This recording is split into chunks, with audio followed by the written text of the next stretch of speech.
وذكر فإن الذكرى تنفع المؤمنين.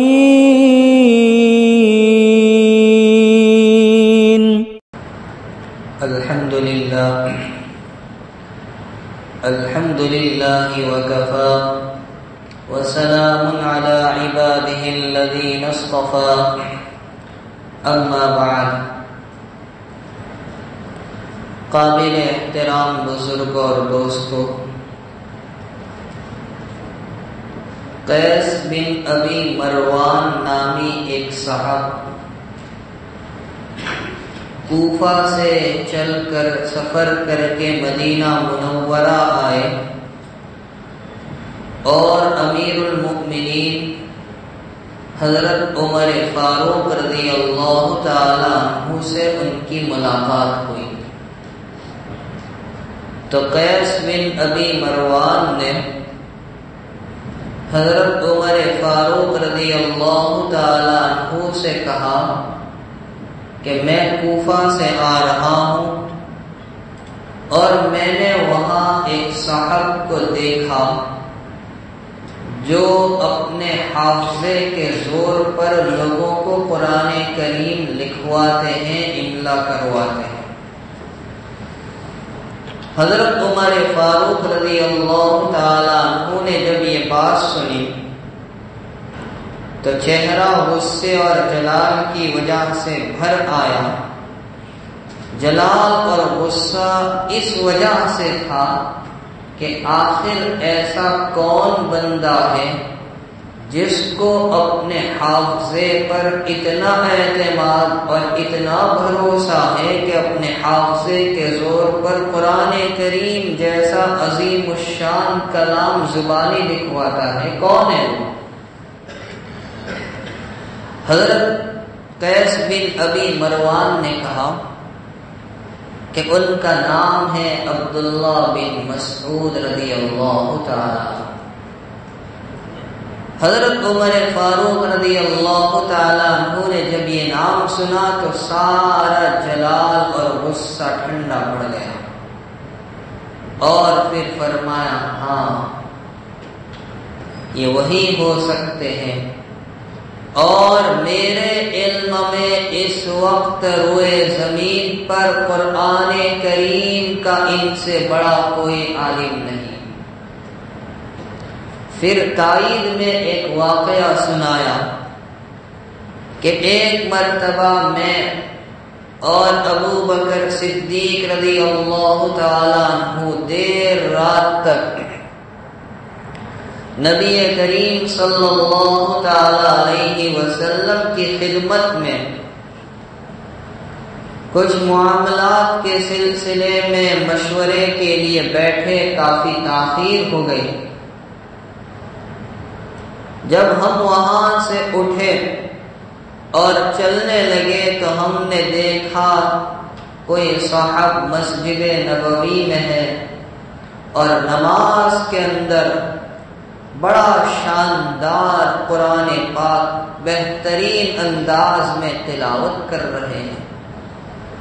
تو وہ حضرت عبداللہ بن مسعود رضی اللہ تعالی عنہ ہی تھے. ان کی تلاوت کی آواز اتنی شاندار تھی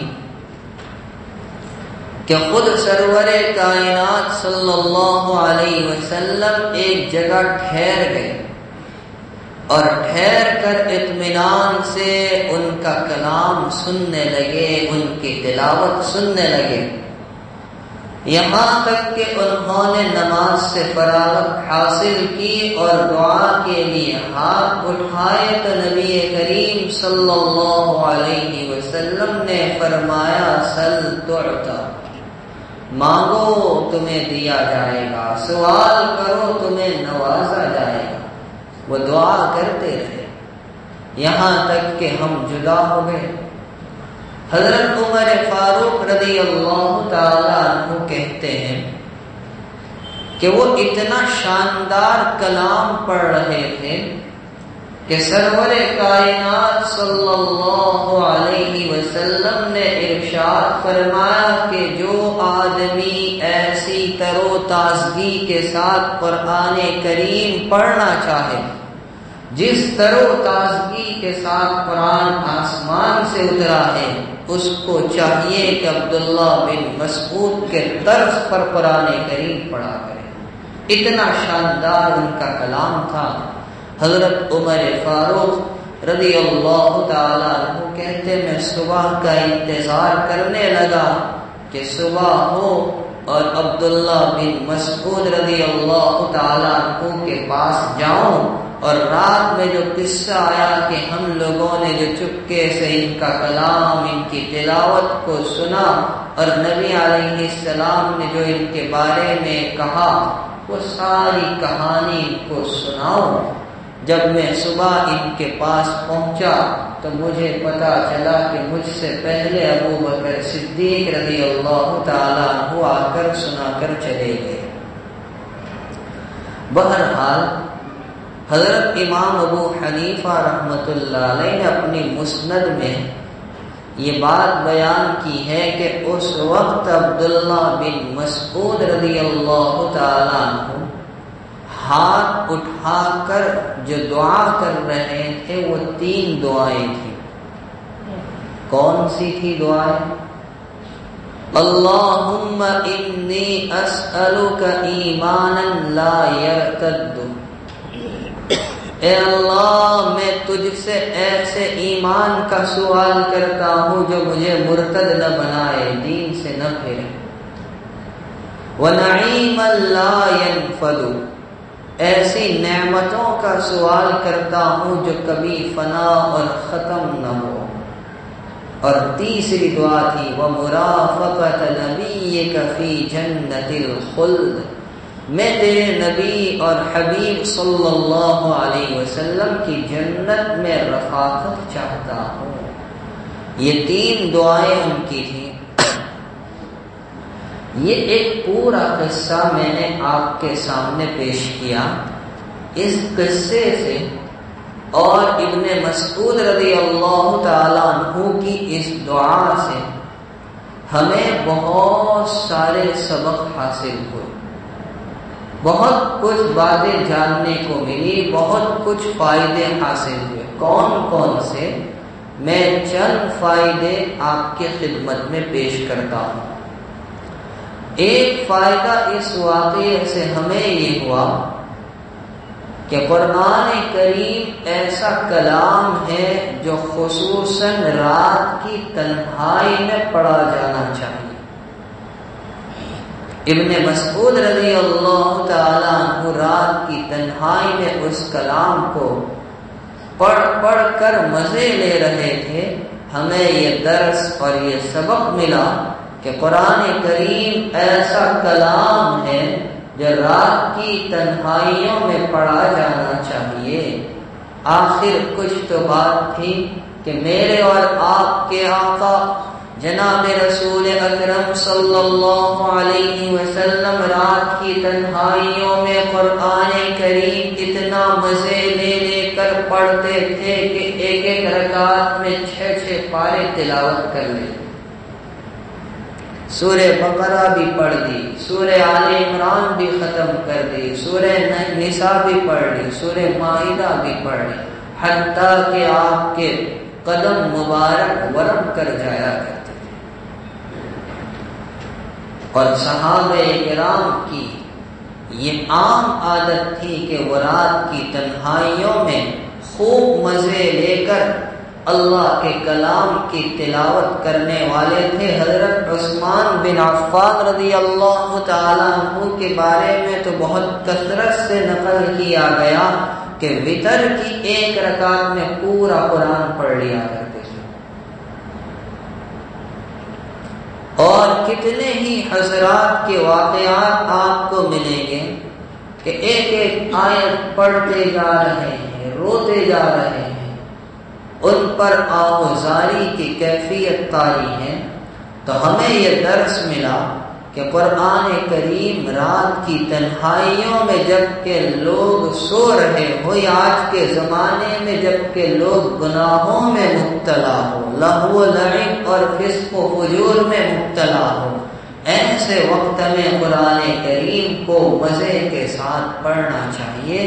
یہ رات کی تنہائیوں میں پڑھے جانے والا کلام ہے۔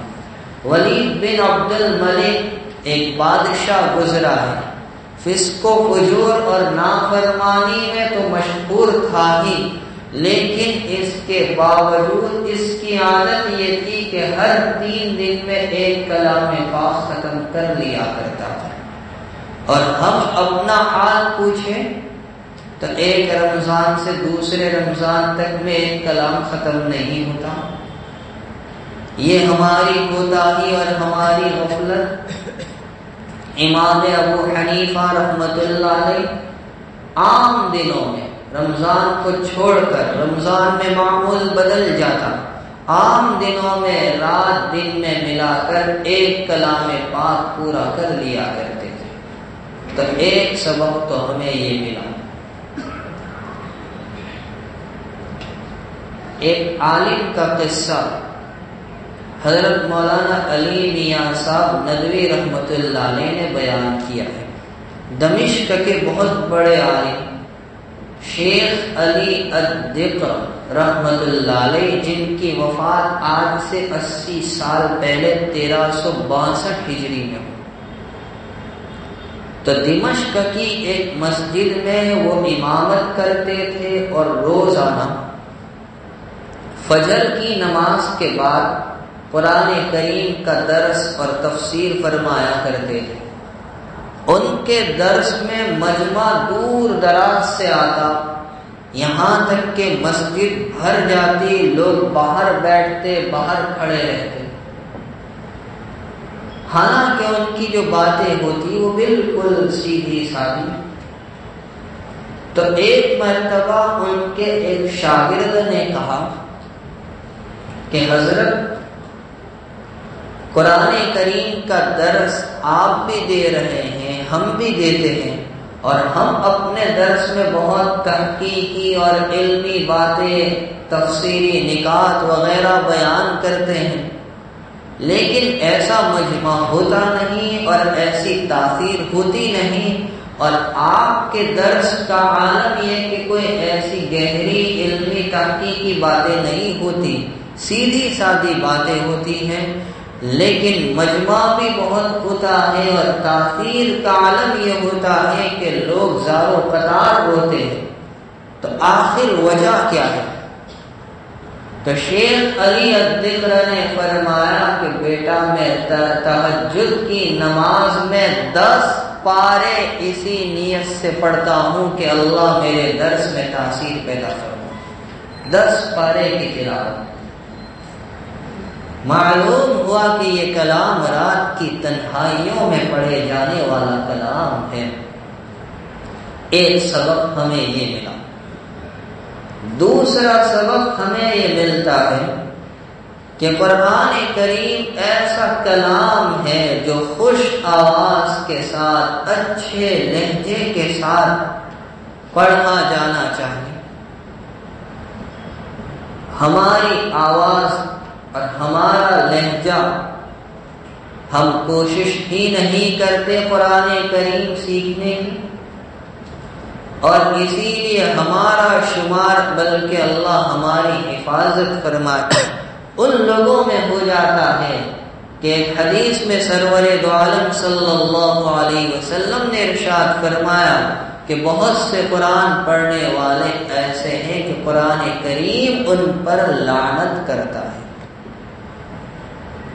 آقا علیہ الصلوۃ والسلام کا کلام اور آپ کی تلاوت، کہ جب نجاشی کا وفد نبی کریم صلی اللہ علیہ وسلم کی خدمت میں آیا ہے اور انہوں نے درخواست کی کہ ہمیں سنائیے، سرور دو عالم صلی اللہ علیہ وسلم ان کو سورہ یاسین شریف پڑھ کر سنا رہے ہیں۔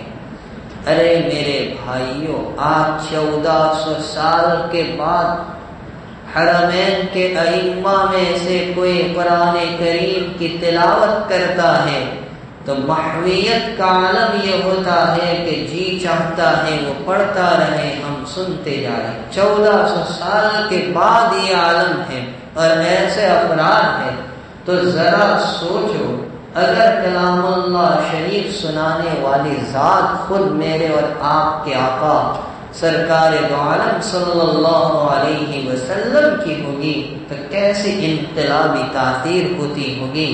وہ حضرات روتے جا رہے ہیں، ان کی داڑھییں آنسوؤں سے بھر آئی۔ قرآن کریم آیت اتارتا ہے وَإِذَا سَمِعُوا مَا أُنزِلَ إِلَى الرَّسُولِ تَرَىٰ أَعْيُنَهُمْ تَفِيضُ مِنَ الدَّمْعِ مِمَّا عَرَفُوا مِنَ الْحَقِّ۔ تو یہ اللہ کا کلام اچھی آواز میں پڑھا جانا چاہیے۔ یہ درس ہمیں اس واقعے سے ملا کہ ابن مسعود کی قرات کو سن کر سرور دو عالم صلی اللہ علیہ وسلم نے یہی تو فرمایا کہ جو ایسی تر و تازگی کے ساتھ قرآن پڑھنا چاہے جیسی تر و تازگی سے آسمانوں سے اترا ہے، اس کو چاہیے کہ ابن مسعود کے طرز پر کلام اللہ شریف کی تلاوت کیا کرے۔ بلکہ ایک روایت میں نبی علیہ السلام نے تو نام لے کر فرما دیا کہ اگر قرآن سیکھنا ہے تو 4 لوگوں سے سیکھو۔ کون ہے وہ 4 لوگ؟ حضرت ابی بن کعب رضی اللہ عنہ، حضرت عبداللہ بن مسعود رضی اللہ عنہ، حضرت معاذ بن جبل رضی اللہ تعالیٰ عنہ اور حضرت سالم مولا بن حذیفہ رضی اللہ تعالیٰ عنہ۔ ان 4 کا کلام اتنا شاندار کہ نبی علیہ السلام گویا سند دے رہے ہیں کہ قرآن سیکھنا ہو تو ان لوگوں سے سیکھو۔ اسی طرح حضرت ابو موسیٰ اشعری رضی اللہ تعالیٰ عنہ کی آواز بڑی شاندار تھی۔ ان کا کلام ایک مرتبہ نبی کریم صلی اللہ علیہ وسلم نے سنا تو تعریف فرمائے کہ تم کو تو لحن داؤدی کا ایک حصہ عطا کیا گیا۔ حضرت داؤد علیہ السلام کی آواز میں بہت کشش اور بڑی بہترین اور پرکشش آواز تھی کہ جب وہ زبور کی تلاوت کیا کرتے تھے تو ہوا میں اڑنے والے پرندے بھی ٹھہر جایا کرتے تھے۔ نبی علیہ السلام فرماتے ہیں ابو موسیٰ اشعری کے بارے میں کہ تم کو تو لحن داؤدی کا ایک حصہ عطا کیا گیا۔ تو یہ حضرات کہ جن کی عبداللہ ابن مسعود کا مقام تو میں کیا بتاؤں کہ خود سرور کائنات صلی اللہ علیہ وسلم ان سے فرماتے کہ ابن مسعود تم مجھے قرآن پڑھ کر سناؤ۔ عرض کرتے پیارے آقا میں سناؤں؟ حالانکہ قرآن کریم آپ پر اترا ہے، میں سناؤں آپ کو؟ فرمایا میرا جی چاہتا ہے کہ میں کسی اور سے سنوں۔ ٹھیک ہے، جب حکم تھا تو اعوذ باللہ بسم اللہ پڑھ کر سورہ نساء کی تلاوت شروع کی، پڑھتے گئے یہاں تک کہ اس آیت پر پہنچے فَكَيْفَ إِذَا جِئْنَا مِنْ كُلِّ أُمَّةٍ بِشَهِيدٍ وَجِئْنَا بِكَ عَلَى هَؤُلَاءِ شَهِيدًا۔ ابن مسعود رضی اللہ تعالیٰ عنہ نے اپنی نگاہ اٹھا کر دیکھا تو سرور عالم صلی اللہ علیہ وسلم کی آنکھیں آنسوؤں سے بھر آئی تھی۔ اندازہ لگائے کہ کتنا شاندار ان کا کلام ہوگا۔ اور ابی بن کعب کو تو سید القراء قاریوں کا سردار کہا جاتا ہے، اور خود نبی علیہ السلام نے ان سے فرمایا کہ ابی اللہ نے مجھے حکم دیا کہ میں تمہیں کلام سناؤں۔ عرض کرتے پیارے آقا اللہ نے میرا نام لے کر کہا کہ ان کو سناؤ، کہاں اللہ نے نام لیا ہے؟ خوشی کے مارے آنکھوں سے آنسو نکل آئے کہ اللہ نے میرا نام لے کر کہا کہ ان کو سناؤ۔ تو ہمیں یہ درس ملا کہ قرآن کریم اچھی آواز کے ساتھ خوش آواز کے ساتھ بہترین انداز میں تلاوت کیا جائے، یہ ایسا کلام ہے۔ یہ کس کا کلام ہے؟ یہ رب العالمین کا کلام ہے، یہ کوئی معمولی کلام نہیں۔ ایران کے ایک بادشاہ یا شہزادے کے زبان سے ایک مصرع نکل گیا، در ابلغ کسے کم دیدہ موجود، کہ چت کبرا موتی بہت کم پایا جاتا ہے، سفید اور کالا۔ اب اس نے چاہا کہ اس پر دوسرا مصرع چسپا کر کے شعر مکمل کیا جائے، بہت کوشش کی، لیکن ایران کے شعراء ہمت ہار گئے۔ تو اس نے یہ مصرع لکھ کر ہندوستان بھیجا کہ یہاں کے کوئی شاعر اگر اس پر دوسرا مصرع فٹ کر دے تو بہتر ہوگا۔ اس وقت اورنگزیب عالمگیر رحمت اللہ علیہ کا زمانہ تھا۔ اورنگزیب نے شعراء کی خدمت میں اس کو پیش کیا، لیکن وہ بھی حیران کہ اس پر دوسرا مصرع کیا لگائے۔ گھر آیا تو بیٹی زیب النساء، جس نے اپنا تخلص مخفی رکھا تھا، وہ خود بھی بڑی شاعرہ تھی، باپ کی پریشانی کو دیکھ کر پوچھا کیا بات ہے؟ کہا ایران کے شہزادے نے یہ مصرع بھیجا ہے، اور یہاں کے شعراء حیران رہ گئے۔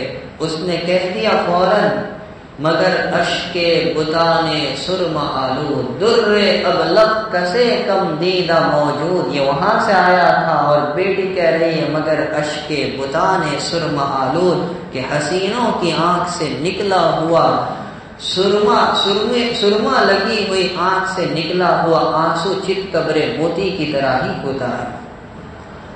بادشاہ نے لکھ کر بھیج دیا، وہ شہزادہ بڑا خوش ہوا، اور اب پیغام بھیجا کہ جس شاعر نے یہ کہا ہے اس کو بھیجو، ہم اس کا اعزاز و اکرام کرنا چاہتے ہیں۔ تو بادشاہ کے لیے اور پریشانی کہ وہ تو پردہ نشین خاتون کیسے بھیجے۔ باپ کی پریشانی کو جب بیٹی نے دیکھا تو پوچھا کیا بات ہے؟ بادشاہ نے وجہ بتلائی تو کہا کہ یہ مصرع اور بھیج دو، یہ شعر، در سخن مخفی منم چوں بوئے گل در برگ گل، ہر کے میل دارت دیدن مراد، در سخن بینن مراد، کہ میں اپنے کلام میں ایسی چھپی ہوں جیسے خوشبو پنکھڑیوں میں چھپی ہوتی ہے۔ جو مجھ کو دیکھنا چاہتا ہے وہ میرے کلام میں مجھ کو دیکھ سکتا ہے۔ ایک شاعرہ جب یہ کہتی ہے جب جو مجھے دیکھنا چاہتا ہے وہ میرے کلام میں مجھ کو دیکھ سکتا ہے۔ رب العالمین کے کلام کو دیکھ لو، آپ رب العالمین کو دیکھ لو گے۔ یہ اللہ کا کلام ہے۔ یہ درس ہمیں کہاں سے ملا؟ اس واقعے سے۔ تیسرا درس ہمیں یہ ملا کہ ابن مسعود رضی اللہ تعالیٰ عنہ نے اس موقع پر جو دعائیں کی، یہ 3 دعائیں میں نے آپ کو بتائی، اور آگے میں وضاحت کروں گا ان دعاؤں کی۔ ان دعاؤں سے معلوم ہوتا ہے کہ ان کی ایمانی قوت، ان کا اسلام، ان کا یقین، ان کا جذبہ ایمانی کس قدر مستحکم اور مضبوط ہوگا کہ وہ ایسی شاندار دعائیں کرتے ہیں۔ اگر ہم ہوتے تو ہم کو تو دنیا ہی یاد آتی، دین، ایمان، یقین، وہ تو ہم کبھی اس کا سوال کرتے ہیں۔ اب دعائیں کیا تھیں؟ چوتھا درس۔ پہلی دعا، اللہم انی اسألک ایمانا لا یرتد، اے اللہ میں تجھ سے سوال کرتا ہوں ایسے ایمان کا جو مجھے مرتد نہ بنائے۔ گویا ایمان پر استقامت کا سوال کرتے ہیں۔ آخر کچھ تو بات تھی کہ سرور دو عالم صلی اللہ علیہ وسلم کی جو دعائیں احادیث میں آئی، کبھی غور کیا آقا کیا دعا کرتے ہیں؟ یا مقلب القلوب ثبت قلبی علی دینک، اے دلوں کو پلٹنے والے میرے دل کو تیرے دین پر جما دے اور اس پر ثابت قدم فرما دے۔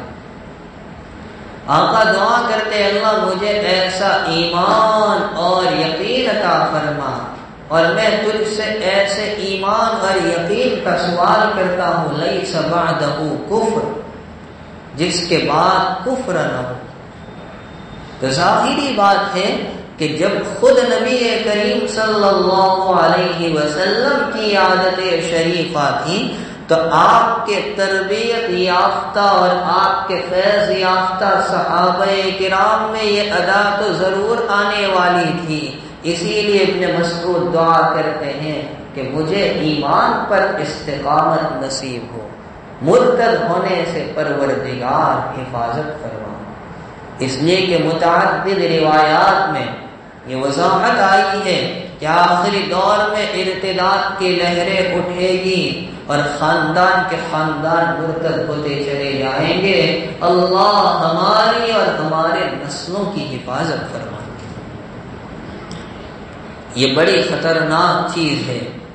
امام غزالی رحمت اللہ علیہ نے منہاج العابدین میں واقعہ لکھا ہے، حضرت فضیل بن عیاض رحمت اللہ علیہ کا ایک خاص شاگرد، اس کا انتقال قریب تھا، بیمار ہوا، حضرت عیادت کے لیے تشریف لے گئے۔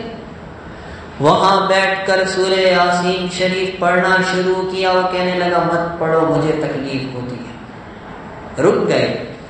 کچھ دیر کے بعد دیکھا کہ اب بالکل آخری وقت ہے، روح نکلنے کو ہے، تو کلمے کی تلقین کرنے لگے۔ وہ کہنے لگا مت کیجئے، مجھ سے پڑھا نہیں جائے گا۔ اسی حالت میں وہ مر گیا۔ حضرت فضیل بن عیاض رحمت اللہ علیہ مایوس ہو کر وہاں سے آ گئے اور 40 دن تک حزن اور غم کی کیفیت رہی۔ ایک مرتبہ خواب میں زیارت ہوئی، دیکھا اس کو گھسیٹ کر جہنم میں ڈالا جا رہا ہے۔ پوچھا تمہاری یہ حالت کیوں؟ تم تو میرے شاگردوں میں اچھے شاگرد تھے۔ کا 3 برائیاں مجھ میں تھی، ایک تو میں چغلی بہت کیا کرتا تھا، دوسرا میں حسد بہت کرتا تھا، تیسرا مجھے ایک بیماری ہو گئی تو ایک طبیب نے مجھ کو کہا تھا کہ تھوڑی سی شراب پی لینا، تیری بیماری کا علاج اسی میں ہے۔ میں نے اس کی بات مان لی تھی، جس کی بنا پر مجھ سے نور ایمان سلب کر لیا گیا، چھین لیا گیا۔ تو ابن مسعود رضی اللہ عنہ کیا دعا کرتے؟ اے اللہ میں تجھ سے سوال کرتا ہوں ایسے ایمان کا جو مرتد نہ بنائے بلکہ مجھے ایمان پر جما دے، میرے ایمان کو قوی فرما۔ دوسری دعا کی وَنَعِيمًا لَا يَنْفَدُ، اے اللہ میں تجھ سے سوال کرتا ہوں ایسی نعمتوں کا جو کبھی ختم ہونے والی، فنا ہونے والی نہ ہو۔ ظاہری بات ہے دنیا کی نعمتیں جس کی ظاہری چمک دمک کتنی ہی آنکھوں کو بھلی معلوم ہوتی ہو، یہاں کے مکانات، یہاں کی دکانیں، یہاں کے لباس، یہاں کے مطعومات اور مشروبات چاہے اعضاء کو کتنے ہی لذیذ معلوم ہو، لیکن یہ سب فنا ہونے والے، یہ پوری کائنات فنا ہونے والی ہے، سوائے اللہ کے کوئی باقی رہنے والا نہیں۔ تو اب ابن مسعود نے جن نعمتوں کا سوال کیا کہ ایسی نعمتیں جو کبھی فنا ہونے والی، کبھی ختم ہونے والی نہ ہو، وہ نعمتیں جنت کے علاوہ کہیں نہیں ہو سکتی۔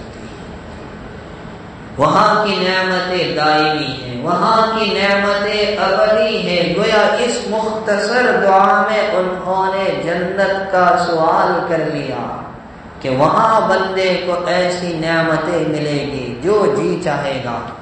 وَلَكُمْ فِيهَا مَا تَشْتَهِي أَنفُسُكُمْ وَلَكُمْ فِيهَا مَا تَدَّعُونَ، جو تمہارا جی چاہے گا، جن کی تم طلب کرو گے وہ دیا جائے گا، اور وہ نعمتیں کبھی فنا ہونے والی، کبھی ختم ہونے والی نہیں۔ اور تیسری دعا تو بڑی عظیم دعا، وَمُرَافَقَةَ نَبِيِّكَ فِي جَنَّةِ الْخُلْدِ، یہ چھٹا سبق کہ پروردگار میں تجھ سے سوال کرتا ہوں تیرے نبی کی رفاقت جنت میں مجھے مل جائے۔ حضرت عائشہ رضی اللہ تعالی عنہا عرض کرتی ہے کہ ایک صاحب نے نبی کریم صلی اللہ علیہ وسلم کی خدمت میں آ کر کہا کہ حضور آپ بھی جنت میں ہوں گے، ہم بھی جنت میں ہوں گے، لیکن آپ تو سب سے اونچے مقام میں ہوں گے اور ہم پتہ نہیں کون سے نچلے حصے میں پڑے ہوں گے۔ یہاں تو ہم آپ کے دیدار سے فیض اٹھاتے ہیں اور آپ کے دیدار کے بغیر ہمیں لطف نصیب نہیں ہوتا، وہاں کیا ہوگا؟